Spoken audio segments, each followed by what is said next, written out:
नमस्कार सभी को, गाइडिंग स्टार क्लासेस में आप सभी का स्वागत है। आज हम सीखेंगे यूनिट 9 प्रकाशिकी यंत्र के महत्वपूर्ण प्रश्नों को। हमारा पहला प्रश्न है, सरल सूक्ष्मदर्शी को निम्न बिंदुओं में समझाइए।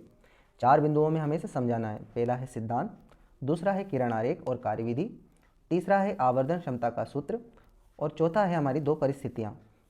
चलिए देखते हैं कि सरल सूक्ष्मदर्शी होता क्या है, इसकी छोटी सी भूमिका तैयार करते हैं।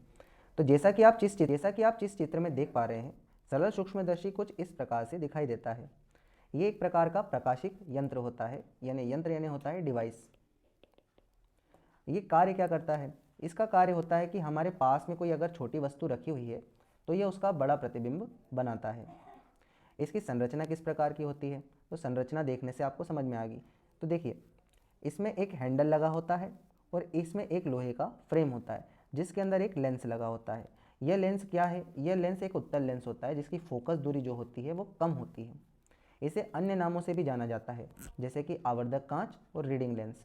इसके नाम से ही आप जान सकते हैं। रीडिंग लेंस का अर्थ होता है कि यह पढ़ने के लिए भी काम आता है। जैसे कुछ ऐसी डिक्शनरियाँ या कुछ ऐसी किताबें होती हैं जिनमें अक्षर बहुत छोटे छोटे होते हैं, वहाँ देखने के लिए इसका उपयोग किया जाता है। आइए हम अब किरण आरेख की बात करते हैं। किरण आरेख बनाने के लिए सबसे पहले हमें एक मुख्य अक्ष का निर्माण करना होगा। इस प्रकार से एक सीधी लाइन को बना लीजिए।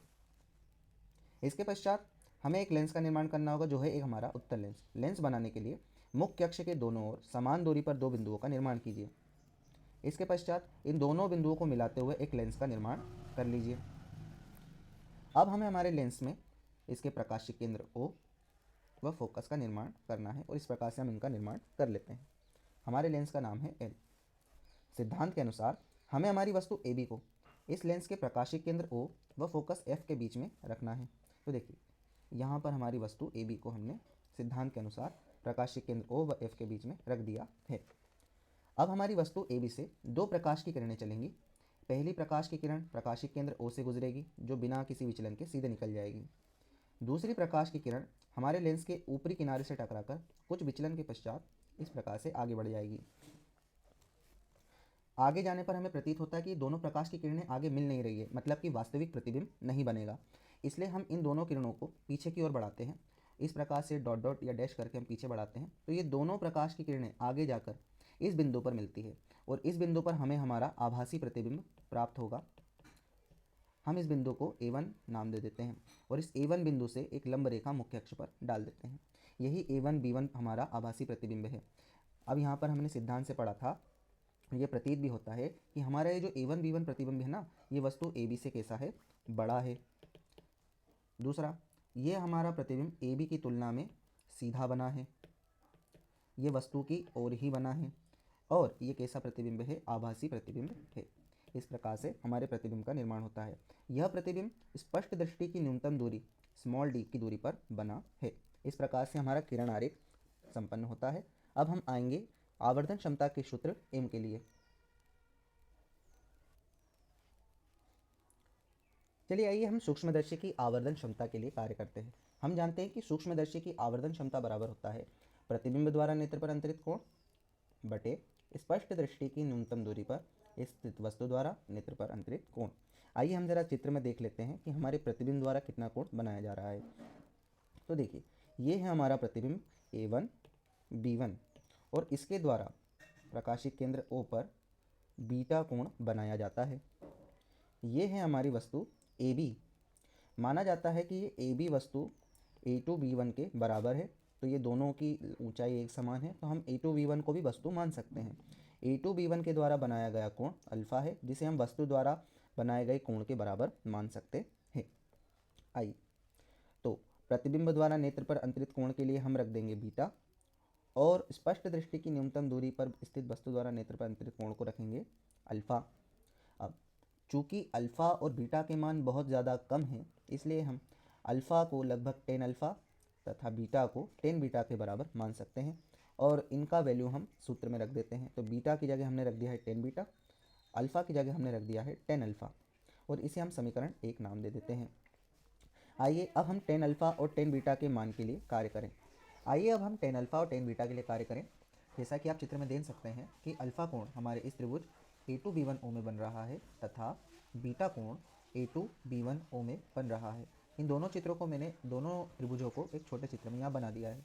तो चलिए, हमारे इस त्रिभुज A1B1O में हम tan अल्फा के लिए कार्य करते हैं।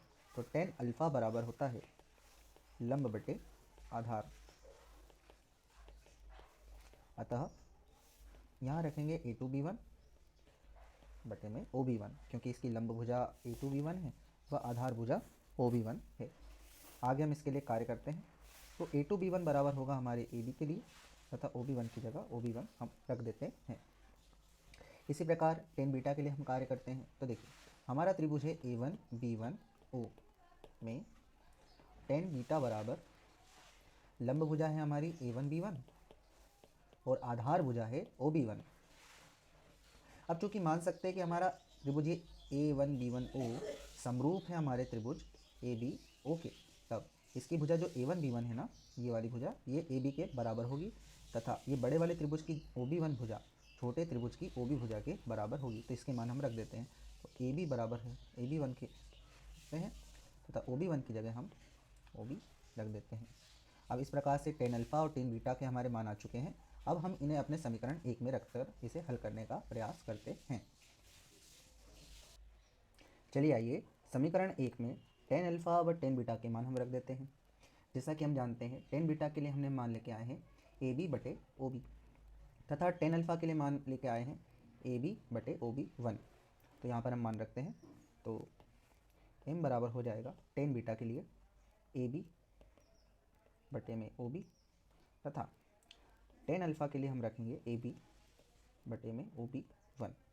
आगे से हल करते हैं। तो m बराबर AB बटे OB, और ये जो डिवाइड का साइन है ये कन्वर्ट होगा मल्टीप्लाई में, और ये जो नीचे का वैल्यू है वो पलट जाएगा। अब यहाँ पर AB से AB कैंसिल हो जाएगा और हमें मिलेगा m बराबर OB1 बटे में OB। इसे हम समीकरण 2 नाम दे देते हैं। चलिए, समीकरण 2 में चिन्ह परिपाटी के अनुसार मान रखते हैं। तो आइए इस चित्र को जरा ध्यान से देखिए। हमारी OB1 जो दूरी है वो यहाँ O से लेकर के B1 तक की दूरी है, जिसे हमने क्या नाम दिया है, D। तो यहाँ पर हम D रख देते हैं और इसमें माइनस का चिन्ह लगाते हैं। चूँकि सभी दूरियाँ जो है लेंस के बाईं ओर, ये हमारा लेंस है, ये इसकी सभी दूरियाँ जो है बाईं ओर है, इसलिए बाईं ओर की दूरियों में सभी चीज़ें माइनस हो जाती हैं। तो इसलिए हमने D के साथ यहाँ पर माइनस लगाया है। अगला है हमारा OB। तो O से लेकर के B तक की दूरी, जो हमारी वस्तु तक की दूरी है, जिसे हमने क्या नाम दिया है, U। तो हम यहाँ U रख देते हैं और इसमें भी माइनस का चिन्ह लगा देते हैं। अब ये जो दोनों मान हैं हम हमारे समीकरण 2 में रखते हैं। तो देखिए, कुछ इस प्रकार से हो जाता है, m बराबर minus D upon minus U। यहाँ पर हमारा माइनस से माइनस कैंसिल हो जाता है और हमारे लिए समीकरण निकल के आता है m बराबर D बटे U। यही हमारी आवर्धन क्षमता के लिए सूत्र है। इसे हम समीकरण 3 नाम दे देते हैं। अब आते हैं इस प्रश्न के चौथे और अंतिम भाग, जो है परिस्थितियाँ। हमें इसमें 2 परिस्थितियों के बारे में चर्चा करनी है। स्थिति नंबर 1, जब वस्तु का प्रतिबिंब स्पष्ट दृष्टि की न्यूनतम दूरी D पर बनता है, तब हमें आवर्धन क्षमता के लिए सूत्र का मान चाहिए। तो देखिए, इसके लिए हम यूज़ करेंगे लेंस सूत्र का, जो होता है 1/a बराबर 1/v माइनस 1/u। अब यहाँ पर हमारी स्थिति के अनुसार हम v और u के मानों को रखते हैं। तो देखिए, पहला है प्रतिबिंब की दूरी, जिसे सूत्र के अंदर v से बताया गया है। क्योंकि हमारी स्थिति ये कहती है कि वस्तु का जो प्रतिबिंब है स्पष्ट दृष्टि की न्यूनतम दूरी d पर बनता है, इसलिए हम यहाँ v की जगह d रखेंगे। और हम पहले ही बता चुके हैं, चूँकि सारी दूरियाँ बाईं ओर है तो इनमें सब में माइनस का यूज़ किया जाएगा।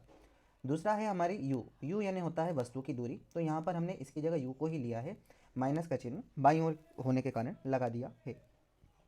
आगे हम इसे हल करते हैं और इसमें मान रखते हैं। तो देखिए, 1/f वैसे का वैसा है बराबर 1/v आया है, तो v की जगह हम रख देंगे माइनस d, ये सूत्र का माइनस 1/u की जगह रखेंगे माइनस u। आगे हम इसे हल करते हैं। तो देखिए, 1/f वैसे का वैसा रहा, माइनस 1/d, ये माइनस और ये माइनस, माइनस माइनस हो जाता है प्लस, तो ये 1/u हो चुका है। अब हम इसे आगे करते हैं और आगे हल करने के लिए पूरे समीकरण में d से गुणा कर देते हैं। d से गुणा करने पर देखिए, तो इसमें पूरे से डी से गुणा करते हैं, तो देखिए पहले पद में हम डी से करते हैं बराबर की इधर, इसमें भी डी से गुणा करते हैं प्लस इसमें भी डी से गुणा कर देते हैं। तो देखिए यहाँ पर डी से डी कैंसिल हो जाता है और बाकियों में गुना होता है, तो देखिए डी का गुणा एक में, तो डी ऑन एफ, यहाँ बचेगा हमारा -1 प्लस यहाँ बचेगा डी बटे यू। अब हमारे इस -1 को हम बराबर के इधर ले जाते हैं, तो ये बन जाता है प्लस का 1। तो देखिए डी अपॉन एफ प्लस 1 बराबर डी अपॉन यू। अब ज़रा ध्यान से देखने वाली बात यह है कि हम जानते हैं कि हमारी आवर्धन क्षमता m बराबर होती है डी अपॉन यू।